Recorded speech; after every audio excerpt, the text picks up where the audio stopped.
Pernikahan itu adalah amanah, dan untuk mengambil sebuah amanah itu yang dibutuhkan bukan hanya kesiapan finansial ataupun fisik ataupun usia, tapi kesadaran tentang tanggung jawab. Jadi kalau kalian ngerasa atau memang sudah biasa mengambil sebuah tanggung jawab dari pengalaman hidup kalian, dari amanah-amanah organisasi, mungkin sebagai cowok nih atau sebagai cewek juga punya tanggung jawab yang lebih feminim ya. Tanggung jawab feminim itu kayak tanggung jawab tentang mengasuh, tanggung jawab untuk mensupport pasangan atau mensupport suami. Kalau tanggung jawab itu sudah jadi sebuah kesadaran yang kuat di hati kalian, sebetulnya kalian tuh udah siap gitu. Soal finansial itu nanti bisa pakai kata tadi, berjuang bareng, merintis bareng, selama rasa tanggung jawabnya emang udah muncul. Yang jadi problem tuh kan bahkan kadang orang udah siap secara finansial, secara karir, tapi karena dia nggak paham tentang tanggung jawab, kewajiban dan hak itu kan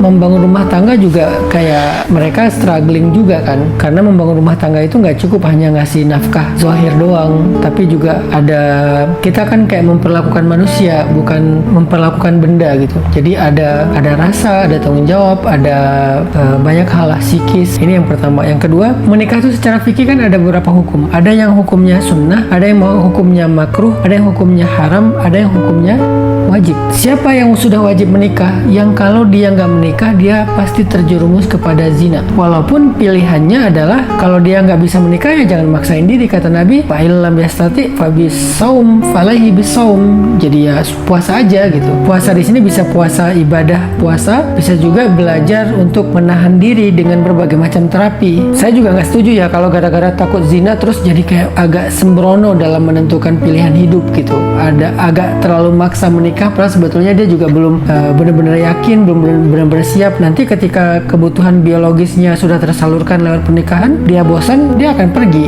ninggalin pasangannya, kan nggak bagus juga kan. Jadi bukan berarti ketika dia sudah wajib menikah karena darurat secara biologis, akhirnya dia jadi sembarangan menikah, yang penting nikah dulu aja, nanti mikir lagi. Banyak loh kejadian itu, apalagi buat orang yang udah pernah menikah yang berstatus duda, janda, takutnya nanti dosa, ya udah nikah dulu aja, nggak usah mikir panjang. Tapi kan usia pernikahannya nggak bertahan lama, yang kayak gitu. Nggak kayak gitu juga. Terus ada yang nikah itu hukumnya makruh ataupun haram. Siapa yang nikahnya itu niatnya tuh cuma main-main, yang nikahnya itu karena pengen morotin harta orang, yang nikahnya itu dengan kondisi zolim misalnya, itu haram atau makruh nikahnya. Sedangkan nikah yang sunnah dan ibadah itu adalah nikah yang terbaik karena udah siap, karena udah yakin, karena udah cocok, karena udah mempersiapkan segala sesuatu. Jadi ini bukan tentang mana yang paling ideal, tetapi balik lagi kepada diri kita masing-masing.